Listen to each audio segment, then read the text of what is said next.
Thank you, Patty. Well, thanks for coming, everyone. My name is Walter, and like she said, I've been a tour guide and a lecturer here with Chicago for Chicagoans, I think 5 years now.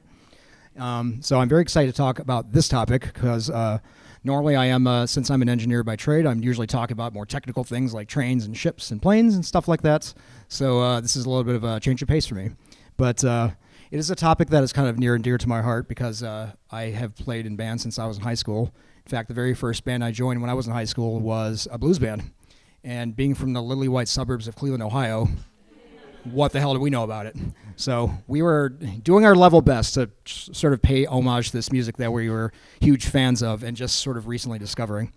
So I've gotten a chance to travel to the Mississippi Delta a couple of times. I know these slides are not visible for the internet viewers, but I'll just sort of describe it anyway. I have a picture of myself in the lower right there of me at Clarksdale, Mississippi, which is known as the Crossroads. That's where the Delta Blues Museum is. I also got to visit Robert Johnson's hometown of Robinsonville, Mississippi. If you don't know who Robert Johnson is, we'll be mentioning him quite a bit later. It's just a tiny town in Mississippi. It's just a bunch of dirt roads, but I mean, just to walk in the same streets where Robert Johnson grew up was just absolutely mind-blowing to me. And being 20 years old and just getting into this music, that was sort of like my Graceland, for real. So it really is a music, the Delta Blues, that reaches deep within the soil of America by way of Africa and forms the foundation of so much music that came after that. So I'm going to try to weave a story here that starts in the Mississippi Delta in the 1920s and travels north to Chicago by way of the Illinois Central after World War II. And along the way, we'll try to dispel some misconceptions about the music and the people who created it. So hopefully you'll see that the music that we know as Chicago blues was really a modern urban invention rather than a rural tradition that was just merely transplanted north. Next slide. All right. So I have pictures of 3 individuals in the bottom of my slide here. If you're following at home, feel free to load up the slides. If you know who all 3 of these people are, that's just next level, and you'll be my best friend for life. Does anybody want to toss out some names here? No, none of those are muddy waters here. We're not quite there. What's that? That Robert Johnson. That is the guy in the bottom right. Yes. All right. Sun House in the middle. One more. Yes. Who said that? Charlie Patton. Of course, Adam Selzer knows who Charlie Patton is. Charlie Patton on the bottom left is known as the father of the Delta Blues. All right. So let's just start by dispelling one misconception. Put my phone away here. That the Delta Blues was some sort of like ancient musical form that had existed for centuries. That is not the case. What happened really was that in the 1930s, there was this big federal program around the country to modernize America's rivers to accommodate 20th century riverboat traffic and agriculture by means of a series of locks and dams to widen and deepen these rivers and also to construct levees to control flooding. So this was done on the Mississippi River. It was also done on the Ohio River and the Illinois River. So this led to a big increase in plantation farming along the Mississippi River from New Orleans all the way up to the Arkansas Delta. So what happens is in the 1930s, you see a big influx of plantation farmers coming into the Delta with the sharecropper labor in order to work the land. So the Delta Blues, as we know it, is really a modern invention of that era, of the 1930s. So certainly it has its roots in the 1920s in the country blues of Charlie Patton and Son House. It also came from field hollers. These are songs and chants that cotton pickers would sing during the day. There's also something called the ring shout that comes from Africa. All these are certainly the roots of where this comes from. But if you listen to Robert Johnson, I'm going to play some clips of this in a minute. If you listen to Robert Johnson's music, he comes a little bit later. Son House and Charlie Patton are kind of from the mid-20s. Robert Johnson's mid-1930s. He's kind of like the next generation who comes along. If you listen to his music, he really incorporates the modern sound of that time. Because what were people listening to in the 1930s? Big band swing. That was the pop music of the day. So he incorporated swing and ragtime and pop songs and also this boogie-woogie style of piano playing, which was sort of a piano way of playing. So if you hear like the stereotypical way of like playing rhythm guitar and blues music, it's like this big shuffle beat that you hear. That's Robert Johnson's influence. He's the first person to take that rhythm, bring it to the guitar, and make that like the standard method of playing rhythm guitar for blues music. So it's a thoroughly modern thing. It is not ancient. Not only that, the other thing that people always think of is that blues is sad. It's so sad. It's sad music. It's the blues. It is not. This music was typically played at juke joints, which is where people would dance, they would drink, they would party right after a long work or week of working in the fields. So this was a music that was rooted in sadness and in hardship, but it ultimately has a note of defiance. Okay, this is a proud music. It's defiant music. It's not sad. So if you guys don't know about the whole like Robert Johnson myth, I could go on and on about Robert Johnson, but the story, which I'll just quickly go through, is that in the crossroads in Clarksdale, Mississippi, the story goes that Robert Johnson got incredibly good at the guitar in a very short amount of time by meeting the devil in the middle of the night and selling his soul to get good. Obviously, this is just a myth, but this is sort of a thing that comes from African American folklore. So the idea of like meeting some sort of dark spirit that has supernatural powers and you giving up something in order to get good quickly, this is something that comes from that, and that's just sort of the myth that's spread around Robert Johnson. And of course, he's a member of what's called the 27 Club. He died at the ripe old age of 27. He talked to the wrong woman at a bar. His man got jealous, poisoned his drink with strychnine, and that was the end of him. So he died in 1937. I can only imagine like how the trajectory of blues music would have gone had he survived into the 40s and 50s and traveled north to Chicago and met Muddy Waters and Howlin' Wolf and all those guys that came later and plugged in and and electrified his sound. We'll never know. But regardless, he had 2 recording sessions in Texas, which basically laid the blueprint for the Delta blues sound. Muddy Waters covered many of his songs. The Rolling Stones covered "Love in Vain." The Cream covered "Crossroad Blues," and of course, "Sweet Home Chicago." That's a Robert Johnson song, if you didn't know that. So the familiar narrative is that the Delta. So this music has its origins in the Delta. It migrates northwards. It becomes electrified on the way to Chicago, and it's sort of a very comforting and intuitive narrative. But the problem is that it's not wrong. It's just that it kind of leaves out what Chicago added to this music. Okay.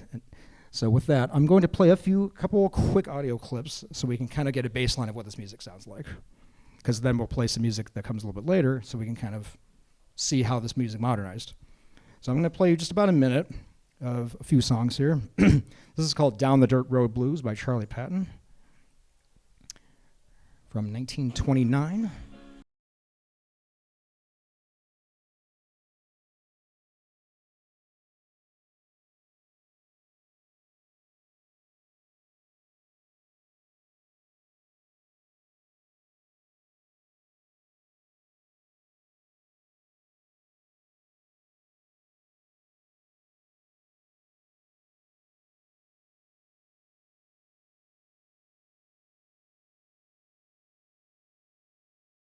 Okay.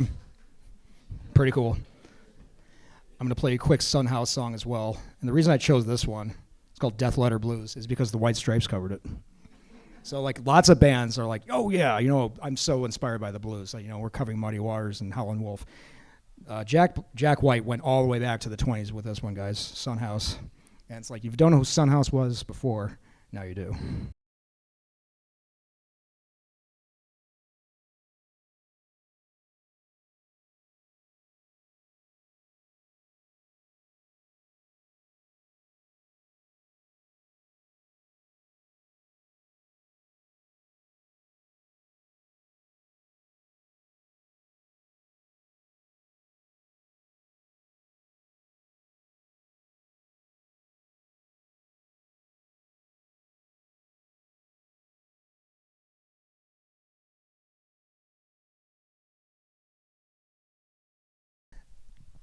Listen, so that particular way that he's playing, you're going to hear that later when we hear some Muddy Waters from about 20 years after that. And last but certainly not least, the late, great Robert Johnson. I'm going to play his most successful single, which was called "Terraplane Blues" from 1936.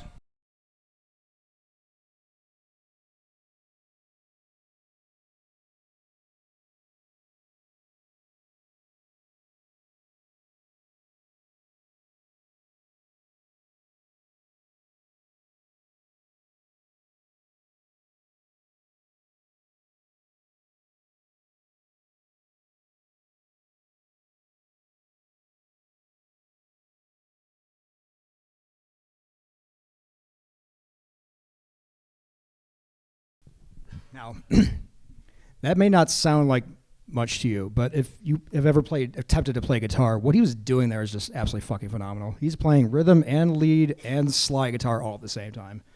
It's just incredible. So if you are not familiar with Robert Johnson or this kind of music, I highly encourage you to go home and like seek it out and listen to it very carefully because it is really incredible stuff. All right. So how does the blues get to Chicago? Now, because I'm kind of a rail fan, you'll forgive me if I talk about trains just for a little bit here.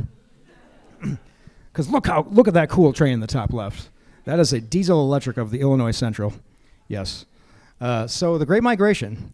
The Great Migration basically followed the rail infrastructure as it was constructed at the time, and by that we specifically mean the Illinois Central. I know when you hear about this, the Great Migration, it's always people in the South, they took the train north of Chicago. It's like, well, which train? A little more specific. They took the Illinois Central.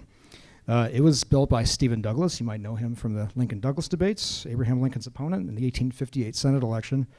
He profited handsomely by arranging for this railroad to get the primo right-of-way into Chicago along the lakeshore right up to the harbor at the mouth of the Chicago River. It was completed in 1855. So if you look at the couple pictures here, you can see the Illinois Central just going right along the lakeshore there. The Illinois Central Station opened in 1893 at Roosevelt, Michigan. Unfortunately, it was torn down in the 1970s. It was the world's biggest train shed at the time, and it was opened in order to serve the massive influx of visitors for the World's Fair. It's the only main line in Chicago that I'm aware of that actually electrified their line into Chicago. It is now the Metro Electric, so that's why the Metro has an electric line there, because they inherited that portion of the Illinois Central. So why do we care? It's like, well, this is the trains. This is the railroad that actually brought the Great Migration to Chicago after both World Wars. So this beautiful train station of the Illinois Central, that's the actual station that they would have arrived at. So imagine your muddy waters from, Bufu, Mississippi. You get in this modern diesel electric train, all the way. You take the line all the way to Chicago. You exit at that beautiful station, and then here you are in Chicago. The world is now your oyster. During World War I, the Chicago Defender, which was a African-American-owned newspaper in Bronzeville, owned by Robert Abbott, they waged this huge campaign in support of this movement, which results in about 1.5 million people migrating to the north. The Defender wrote about the hazards of remaining in the segregated South, and they promoted life in the north. Job listings and train schedules were posted to facilitate this.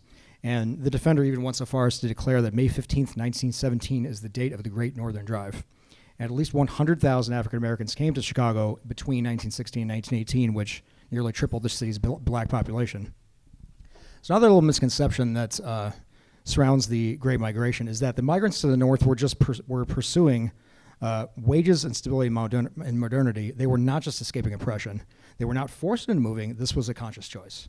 Okay, so otherwise the narrative, I think, tends to diminish their agency and their choice in making this move in life to a completely unfamiliar area.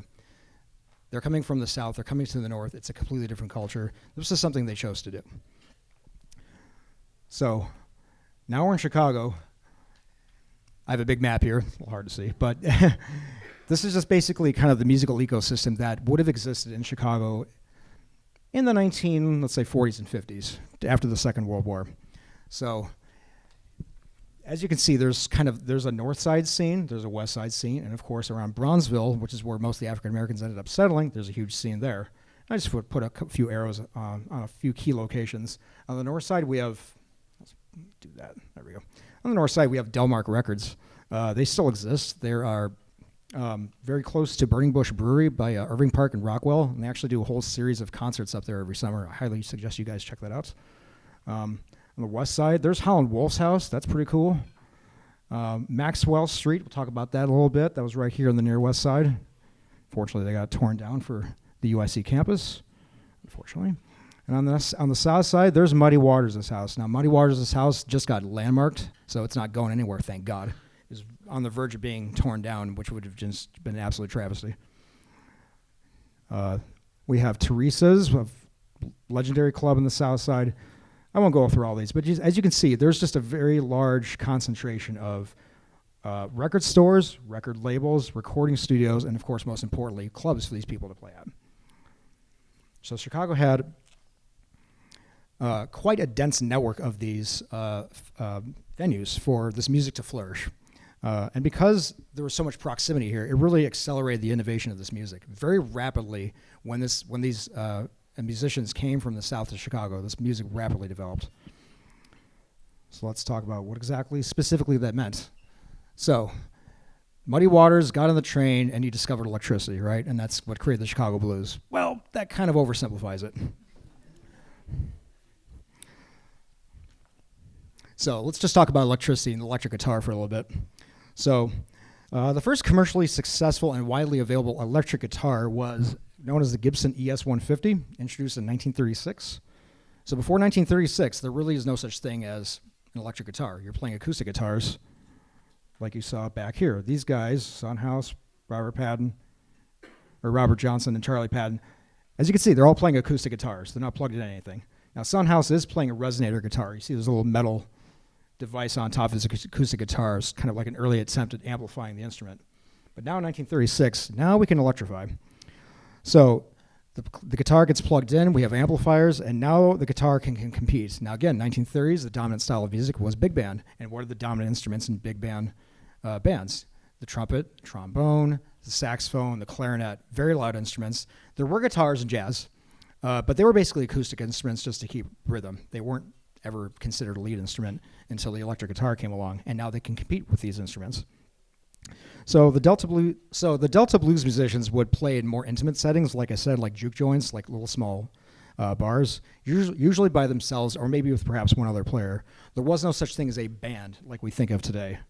So a couple of these images here, you can see like an example of bands that would have been playing in Maxwell Street. You can see we have a singer, we have an electric guitar player, we have an electric bass player, we have drums, we have harmonica.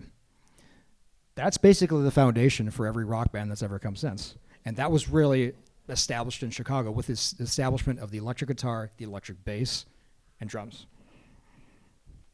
Now, the reason that they did not plug in the South is because, yes, 1936, the electric guitar is available, but not widely available. It was also expensive. This is the middle of the Great Depression. You probably can't afford an electric guitar. And I actually read a book recently about Robert Johnson, and it turns out that Robert Johnson, who only played an acoustic guitar, was introduced to the electric guitar during his lifetime. And I thought, well, that's exciting. He must have absolutely loved the electric guitar. Turns out he hated it. He was not interested whatsoever in playing this newfangled thing. And I thought about it, I'm like, that seems strange to me. Why wouldn't he enthusiastically embrace this new instrument? But I remember watching a documentary about Miles Davis, and Miles Davis had this fabulous quintet in the 1960s with an upright bass player. And as the 60s progressed, Miles Davis also went electric. He was very much influenced by the rock scene at the time, and he decided to go electric. He brought an electric guitar player, and he wanted his bass player to also go electric. And his bass player said, "Ain't no way, man. Like, the upright bass and the electric bass are two different instruments." And Miles Davis is like, "What do you mean? Just play the same thing, just put on the electric bass." He's like, "You don't understand. It's a totally different feel. It's a different approach. And where you're going, I can't follow." So I think Robert Johnson must have felt the same. Like, this is not the same. I don't have the intimacy with the instrument. It doesn't play the same. I'm just not interested in embracing this. But so let's talk about Maxwell Street for a bit here. Got a picture of all the hustle and bustle of Maxwell Street back in the day. Whoops, there we go.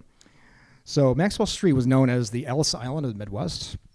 In the 1930s and 40s, Maxwell Street became known as a place where black musicians could be heard as shoppers browsed the open-air market. These street musicians would initially play acoustic blues of the South, but they soon realized that they had to amplify in order to be heard. If you've ever seen the movie Blues Brothers, you might remember the scene where you're seeing John Lee Hooker jamming outside right in front of Aretha Franklin's soul food restaurant. I thought that scene did a really good job of kind of encapsulating what the vibe of Maxwell Street was all about. So this kind of dispels this misconception that Muddy Waters somehow discovered electricity while going to Chicago and invented electric blues. They were very well aware of electric guitars by the late 30s in the South, but really this is just more of a necessity to compete in this new urban setting, because they're no longer playing in small juke joints in Clarksdale, Mississippi. Now you're playing at Maxwell Street outside. You're at Teresa's. You're at the Checkerboard Lounge. You have to electrify, or you're not going to be heard. Simple as that. A couple other pictures here. If you're looking at the slides, this is just a great shot in the bottom right. This is Junior Wells and Buddy Guy at Teresa's Lounge in 1963, which was located in Bronzeville, East 48th in Indiana. Buddy Guy, if you're not aware, is still playing. He is currently doing his residency, his January residency at Buddy Guy's Legends. He said he was retiring last year, but like every time a band retires, it's like, no, we're coming back. Guy's 89. He's still playing. So if you've not seen Buddy Guy, please check him out. Chess Records. Does everybody know about Chess Records? Yay! Does anybody not know about Chess Records? Few people? No judgment. All right. Let's talk about chess here a little bit. All right. So Chess Records. Just to start with a personal anecdote. So Chess Records is now currently owned by the Willie Dixon Blues Heaven Foundation, which was founded by Willie Dixon, and is currently run by his family. And they do a concert series out in their garden next to the building during the summer, weather permitting, and actually reached out to see if they needed any help with volunteering. And so the director, her name is Janine Judge, that's a picture of her here behind the control studio, said, sure, we'd love to have you come by and help out. And it was a rainy day that day. So I came by and they moved the performances inside. And I said, well, what do you need help with? And she said, well, we've got the hardware set up for the drummer. We're missing a few pieces. Can you maybe help set up with the drums? And do you have any experience with that? And I'm like, yeah, I played in bands. I can help you with that. So I go over to the drum set, and normally when you're playing at another venue as a drummer, you're just bringing your snare and your cymbals, maybe a kick pedal, and the venue provides the rest. And I look over and I see there is no drum seat, there is no hi-hat stand. I'm like, that's a problem. That is a showstopper. The drummer cannot play with those things. And she's like, well, feel free to go upstairs and check out our storage room to find, to see what you can find. I'm like, okay. So up the stairs I go. The second floor is where the recording studio was. And I'm walking up. I'm like, I am walking up the same stairs that Chuck Berry and Muddy Waters and Howlin' Wolf walked up 100 times. I can't believe this. I go to their back room. I find the most antiquated fucking equipment I've ever seen. I find a drum seat. I find a hi-hat stand. It looks like it's from the 50s or something. But I'm like, it's this or nothing. So I bring this thing downstairs, and I give it to the drummer. I'm like, dude, check this shit out. And he's like, whoa, where the heck did you dig this out from? I'm like, I don't know, man, their storage unit. And he's like, this is probably, Muddy Waters' drummer probably recorded using this thing. And I'm like, probably. That is absolutely mind-blowing. So that was my experience volunteering at Chess Records. Absolutely amazing experience. So, what's that? Yes, that's why you should volunteer. Absolutely. You never know what's going to happen. So the Chess brothers, we've got a picture of them in the lower left. You got Leonard, Marshall, and Phil there. Leonard and Phil Chess were Polish Jews who came to Chicago, and they were quite enamored with the music that they heard coming from the gospel churches in the South Side. They soon realized that there was quite a huge and hungry market for recordings by black musicians from the South, and so they invested in and bought Aristocrat Records, and in 1950 renamed it Chess Records. They were based in several locations in the South Side, but their most famous home was at 2120 South Michigan Avenue from 1957 until 1967. If you know the Rolling Stones' early catalog, they have a whole song called 2120 South Michigan Avenue when they came to Chess to record. And there's a whole famous story around that. If you take the tour at Chess Records, which you absolutely must, they'll tell you all about the Rolling Stones showing up. And the anecdote is that they showed up, and then here's this huge black guy helping them carry their amplifiers up the stairs. And it's Muddy Waters. Oh my God, he's carrying our amplifiers. We named our band after one of his songs. It's not true. Muddy Waters would not have been helping carry amplifiers. But needless to say, that was quite an amazing recording session. Let's see, where was I? Yes. So the major event that changed chess forever. The major event was they hired a man by the name of Willie Dixon. Willie Dixon was their songwriter, house bassist, studio band leader, and their producer and arranger. They brought him on board in 1951. That's him right there on the top left of the picture in the bottom. That big heavy-set dude playing the bass. That's the man, the legend, Willie Dixon. And that is me playing his bass. I mean, Jesus. When you take the tour, they let you, play Willie Dixon's bass. I'm like, you kidding me? This should be in a museum. But thank you. I appreciate it. So Willie Dixon was not just an employee. He really was the right-hand man. Bo Diddley often said that Willie Dixon was Chess Records. He ended up writing something like 500 songs for Chess alone. Many of Muddy Waters' hits were written by him. So the blues singles that were coming out of Chess at this time were largely original compositions. They were not Delta blues standards, just merely amplified. That's not, now they were certainly covering a few of those, but for the most part, these were original compositions in the 40s and 50s. So chess really was kind of a laboratory of sound, and by that I mean they were really kind of experimenting with microphone placements and reverb and tape echo and all these kind of new techniques that were being developed in the 50s. These days, if you want reverb, so if you don't know, reverb is basically like if you hit a note, there's like this long echo that comes after that makes it sound bigger. You can do this all digitally. There's pedals for guitar players. There's digital effects. There's no such things like that in the 1950s. You had to make these sounds using your studio. So during the tour, they will actually show you the echo chamber that they built in the basement with the speakers and the mics. They made this whole drain pipe system that they would stick microphones in to help like control the reverb and the delay of everything. So this all contributed to like this really big, super heavy sound that kind of defined urban blues and R&B. So I'm going to play you a track, moving on to Muddy Waters here. His very first single with Chess from 1948. So in 1948, Muddy asked Leonard Chess if he could record some tracks by himself without the piano accompaniment, the way he would originally play it when he was still in Mississippi. Leonard Chess said sure, and Muddy basically played a track called I Can't Be Satisfied that he'd already recorded 7 years earlier in his cabin for the Library of Congress. So Muddy basically played the Delta blues that he knew, but on an electric slide guitar with this kind of new amped up rhythm. So this kind of blend of the country and the city on the track kind of really connected with Chicago listeners. And the disc sold out its initial pressing in 2 days, which became his first hit for Muddy Waters and the label that would eventually become Chess. All right, so let's listen to I Can't Be Satisfied by Muddy Waters from 1948.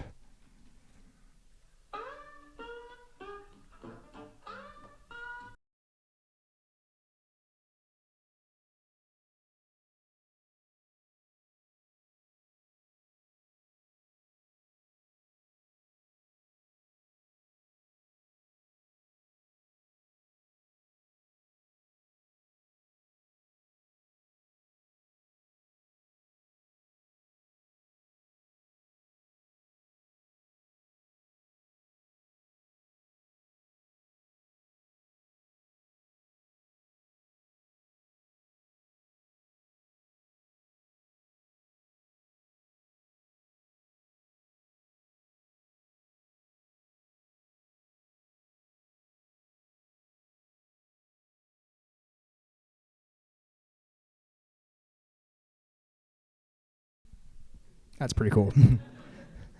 So if you remember the Sun House track, it's not too far off from that, but you can see it's much more amplified. He's playing an electric guitar now. He's still playing with a slide, so it's still very much like the technique you'd use in an acoustic guitar, but on an electric guitar. And he's got the upright bass behind him and the drums, so it's definitely an amped up version of that kind of sound.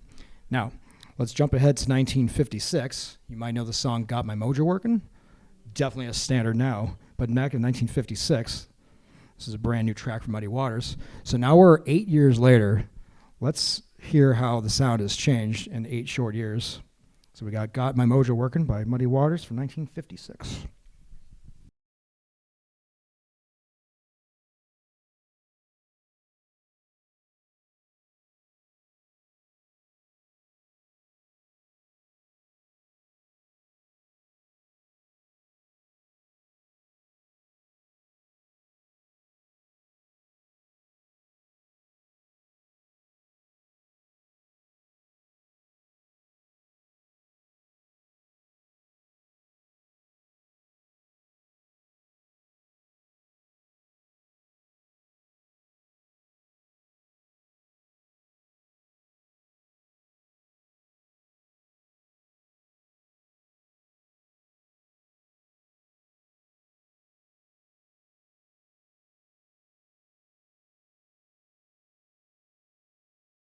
I could listen to that all day. That is awesome. So as you can see, much like now we got the super hard driving beat. We got the the harmonica, amplified harmonica. That's just as loud as the guitar. We got the super hard driving bass and drums behind it. We're basically on the way to rock and roll here. And it's 1956. In 8 years, we went from Can't Be Satisfied to that. That's a huge jump forward. So, and the rest is, I mean, we could just go on and on about Muddy Waters. He just released track after track after track in the 40s and 50s that just laid the blueprint for what we know as the Chicago blues sound. It almost sounds like a freight train. It's just like so like driving and very modern sounding, really. There's very little, like Robert Johnson would not have recognized that. That's definitely a very new thing. So we got to talk about the money a little bit here at this point. So the way the musicians were paid back then, and now, perhaps, is that you might get an advance for the recording sessions. You would get a share of the record sales, and then, if you were lucky, you got royalties. So Chess had a habit of paying musicians with advances and cars and things like that, rather than the royalties. Now, to be fair, none of these guys could have known that this music in 10 short years would have been transplanted across the ocean to England and then brought back to America by just band after band and become the soundtrack of the British invasion and been used in countless TV shows and movies ever since. These songs are probably worth millions, the royalties for them. So Willie Dixon and Muddy Waters ended up suing Chess, their publishing arm, in the 1970s for all these unpaid royalties, which was settled out of court, which actually allowed them to form their own publishing company.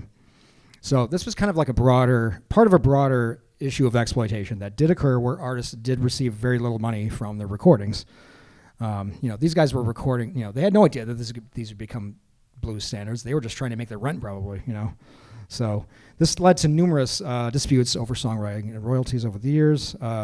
Willie Dixon later also successfully sued Led Zeppelin for plagiarism. I love Zeppelin. I played a Zeppelin tribute band, but man, my God, the thievery that they, that took place with Zeppelin is, a whole talk in and of itself.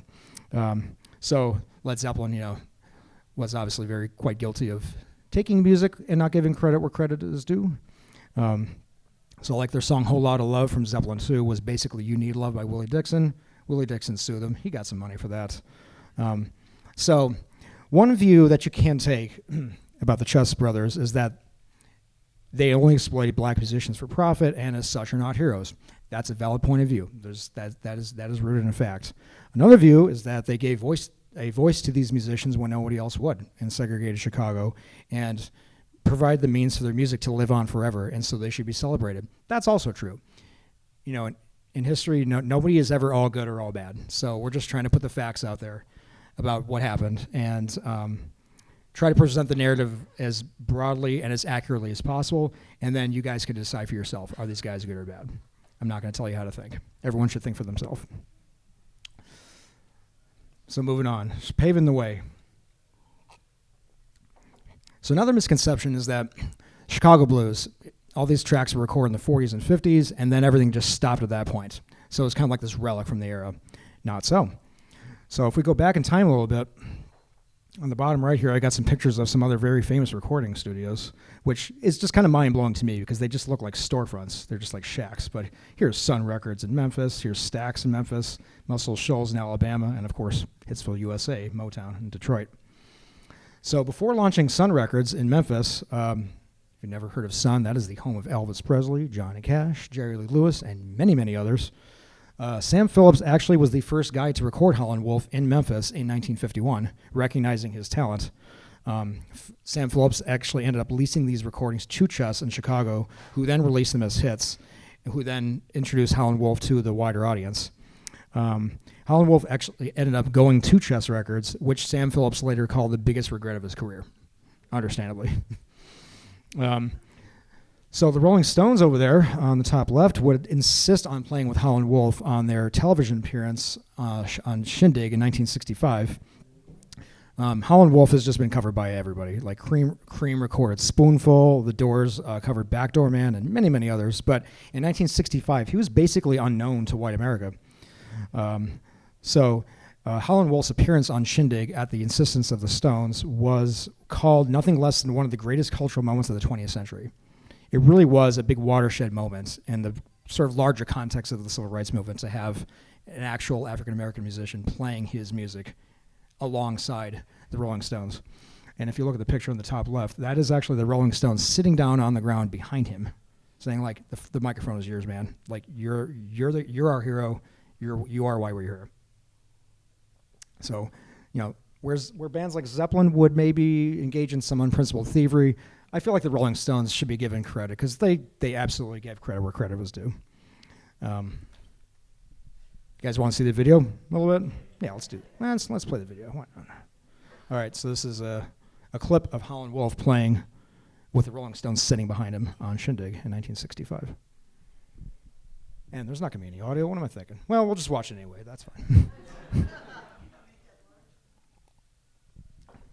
Make it bigger, sure. Just use your imagination. That's Brian Jones on the right for sure. That's like, I think it's Mick Jagger on the ground. Yeah, it's Brian Jones down there. That's cool. All right. Shindig, what was it? It's a TV show in the 60s that hosted bands. In the US? I'm not sure. Shindig. Was it in the U.S.? Okay, in the U.S. Shindig was a U.S. TV show, same time as American Bandstand. Thank you. I don't know. I'm like, it's just Shindig. I don't know. TV show. Do I have a clip? Let me see if I've got a clip. Let me check real quick. I don't think I do. Anyway, okay. So chess. Okay. So as far as like Chicago blues ending in the 1950s, chess actually continued on to innovate into the 1960s. So what happens in the mid-1950s? Elvis shows up in 1956, records Heartbreak Hotel, rock and roll is born, blah, blah, blah. That's a whole different story. So rock kind of displaced blues. Blues kind of got pushed to the sideline. It was sort of like this is sort of the foundation for this other new thing that came along. But in the 1960s, Marshall Chess, who was the son of, I forget if it was Leonard or Phil, but he was the son. He was kind of a guy, sort of a child of the 60s. And he said, I really want to update this music and bring Muddy Waters into the 1960s. So he attempted to incorporate the psychedelic rock influences from bands like Jefferson Airplane and Cream. So he released this album called Electric Mud in 1968. Kind of controversial. Muddy Waters was not a fan. This was very much a departure from what he was used to. But it was said that Jimi Hendrix would actually listen to this album for inspiration before performing live. And actually Chuck D from Public Enemy was a big fan. I love Chuck D. He is like such a student of the history of music. If you ever listen to him talk in documentaries, he's just a genius. And he said, I never really grew up with the blues, but it's like I listened to Electric Mud like 1,000 times. So let's listen to a little clip of a track from the album Electric Mud from 1968. That's the one. There we go.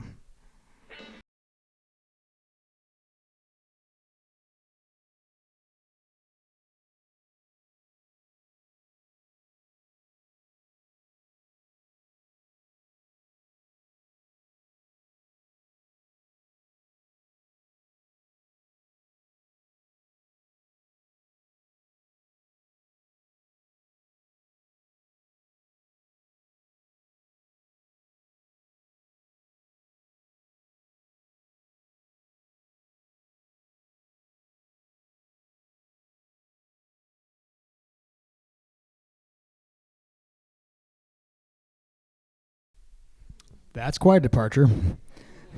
But hey, it's the 60s. That's what you had to do.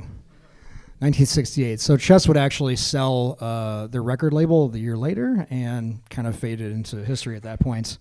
But Chess's hits really showed the independent record labels like Sun, Stax, Muscle Shoals, and Motown, among many others, how to nurture and promote their artists, setting a standard that they followed in developing their own legends. Like, for example, at Stax Records in Memphis, you had Sam and Dave, Isaac Hayes, many, many others, Otis Redding. You also hear sort of pre-echoes of this Memphis soul sound, which really kind of took over in the 60s in tracks like Wang Dang Doodle by Coco Taylor.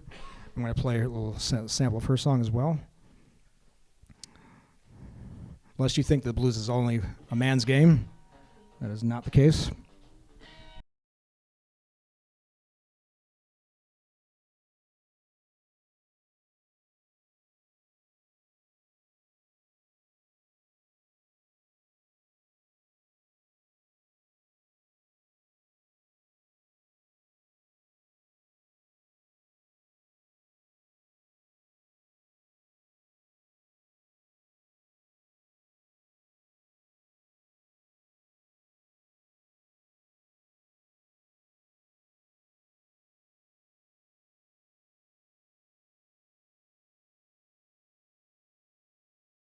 Oh yeah.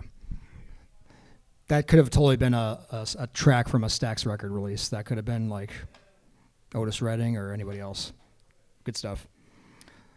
So that's how Chicago kind of like innovated in the 50s, kind of paved the way into the 60s, brought that sound and that sort of attitude of nurturing their artists to all these other record labels that kind of followed in their wake. Oop, that's the record. Let's not do that. Let's go ahead and go to the next slide. All right. British invasion. So, how did blues music get to England? Well, what happened was African American GIs were stationed in Britain during World War II, and they brought their records with them, and they played them at dances and introduced the music to British fans and future musicians.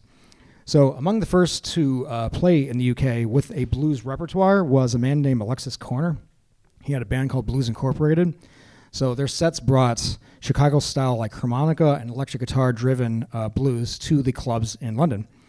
So this was kind of like the incubator where young musicians like Mick Jagger, Keith Richards, Eric Clapton, Jimmy Page, this was kind of like their classroom. This is the first time where they saw and heard this kind of music. It must have been mind-blowing to them. So soon bands like Rolling Stones, the Yardbirds, John Mayall's Blues Breakers were carrying this sound into larger and larger venues. They introduced audiences across Europe to songs that were rooted in this American experience, but now infused with like this new British energy. So these bands didn't just simply copy their heroes. They also began writing original material, and they proved that blues could really be a foundation for fresh new songs that spoke to a wider generation in the 60s. So this combination of homage and invention helped really secure the blues to a lasting place in European musical culture. So as the British blues kind of gained traction, you have the first British invasion in the 60s, you have kind of what's called the second wave, the second British invasion in the late 60s. That's when the Yardbirds and Cream and Led Zeppelin really come out. The American originators noticed this. So Muddy Waters, he's been playing at this time for like, 20 years now? Maybe he's seen a little bit passé by this point, but as his stock started to rise again, he went and toured with British bands in the 1960s. So did Howlin' Wolf, so did Sonny Boy Williamson. They played sold-out shows alongside their younger counterparts. So these tours not only validated the efforts of the British musicians who were playing with their heroes, but also introduced these audiences to the real architects of the music. So there's often an exchange on stage when these concerts would happen. The American performers brought this sort of raw authenticity, while the British bands sort of added their sort of youthful energy and their sort of take on it to the new audiences. So I found a funny review from the live album by Sonny Boy Williamson and the Yardbirds. That's the album cover in the bottom left there. So here's how the review goes of how that show went in 1963 at the Crawdaddy Club in London. So the band, meaning the Yardbirds, were giving it their best, but sounding extremely tentative behind Williamson. Understandable. Generally coming in one member at a time as each song began. If anything, the recording illustrates the divide between the real American blues and the thinned down and revved up version that the British R&B bands had evolved. Okay, so as Sonny Boy Williamson summed up, I played with this British band over there, and they wanted to play the blues so bad, and they really did play them so bad. It's like, ouch, damn. The Yardbirds must have read that. They're like, shit. We really tried so hard. I also have a story here about Muddy Waters and the Rolling Stones. So flash forward, 15 years or so, it's 1981. The Rolling Stones are on this massive tour in America. On their day off, they go to the Checkerboard Lounge in the South Side in Chicago, where Muddy Waters just happened to be playing. And they decided, oh man, we need to record this. So we have Muddy Waters and the Rolling Stones playing together live at the Checkerboard Lounge in 1981, bringing the music all the way back to Chicago where it came from. So I'm going to play a couple of clips. One is going to be the Rolling Stones covering a Muddy Waters song back in 1965 when they got started. And after that, I will play a brief clip of their show from 1981 at the Checkerboard Lounge. So there we go. All right, so this is a very youthful Rolling Stones trying their very best to copy the Chicago blues, but maybe a thinned down, revved up version or whatever. Let's see. This is from 1965.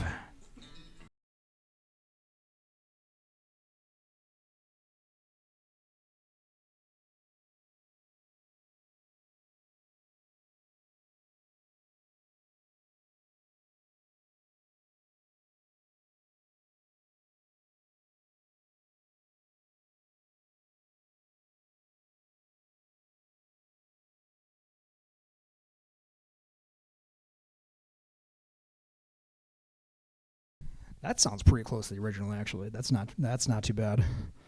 Let me play a clip of Carol, too. Carol's a song by Chuck Berry. I haven't mentioned Chuck Berry much. Chuck Berry was probably the best-selling artist out of Chess. He's not really blues, though. Like, Chuck Berry really came from, like, the country world. So I'm not really talking about him too much because we really want to talk about the blues mostly. But the Rolling Stones, of course, were huge Chuck Berry fans. And here is their take on Carol by Chuck Berry. So when I said, like, thinned down and revved up, this is probably what they were talking about.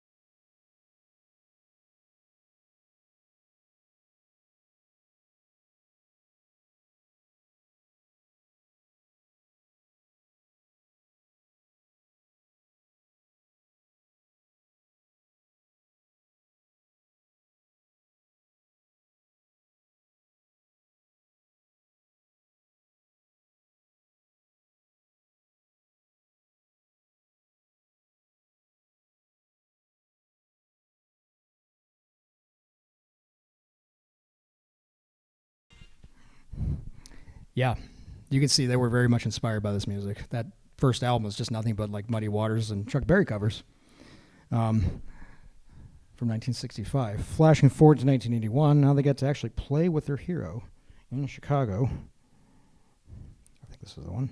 Yep. This is Hoochie Coochie Man with Muddy Waters singing with the Rolling Stones playing behind him.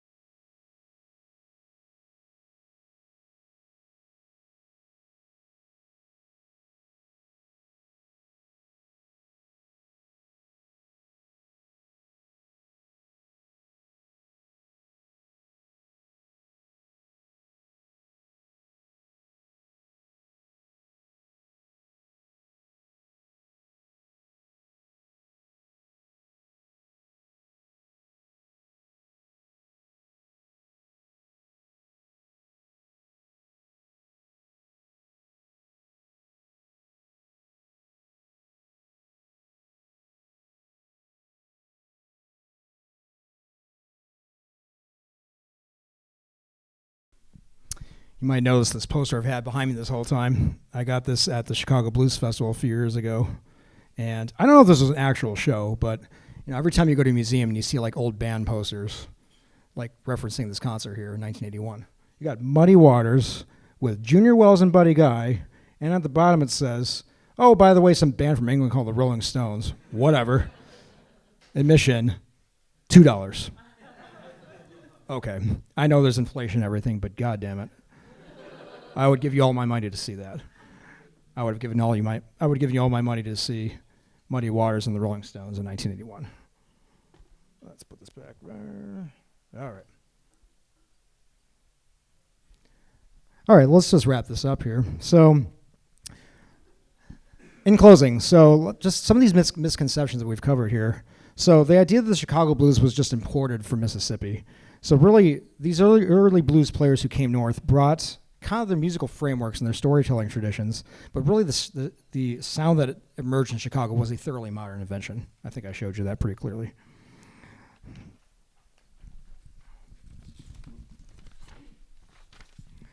So electric amplification was definitely a necessity to be heard in this new urban setting, transform the form structure and its rhythm and its emotion. Chess Records and other places in Chicago were laboratories of sound, experimenting with these new recording techniques. Places like Maxwell Street and Union Halls and these taverns and rent parties were venues that required musicians to adapt for these crowds, creating this new driving rhythmic intensity that we heard today. So in short, it was not just Muddy Waters taking the Delta blues and plugging in. It was a brand new technology and a new environment and a new audience reshaping the idiom. So that's one. Another misconception. So the Great Migration was just a simple movement of people fleeing the South. But it was also a movement of ideas and technology. They weren't just escaping Jim Crow. They were seeking modernity and industry and self-determination. And Chicago really, as a result of this, became the center of black entrepreneurship in media. So Ebony and Jet Magazine, the Chicago Defender, and record labels kind of reflected this new modern black identity. So the Great Migration really created this new black middle class that had disposable income, and they were eager for entertainment that reflected this. So electric blues and gospel-infused soul really became its soundtrack for this new upward mobility that they were now experiencing. So while historians often emphasize that they were fleeing all the suffering of Jim Crow, and that is true, they kind of underplay the confidence and the innovation that they brought with them.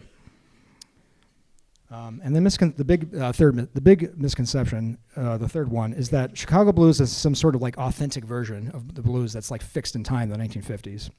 So what we now call the authentic Chicago blues was really kind of a product of marketing and myth-making, especially through white audiences in the 1960s as the British invasion took place. So while they rediscovered the Chicago sound, the industry kind of fossilized that rough electric style as the real deal, the real blues. But the irony is that the same record executives who once cleaned up the blues for black radio now are kind of packaging it for white rock fans as the somehow raw and primitive thing. But artists like Muddy Waters and Howlin' Wolf and Willie Dixon were not relics. Okay, they were savvy urban professionals responding to the market forces.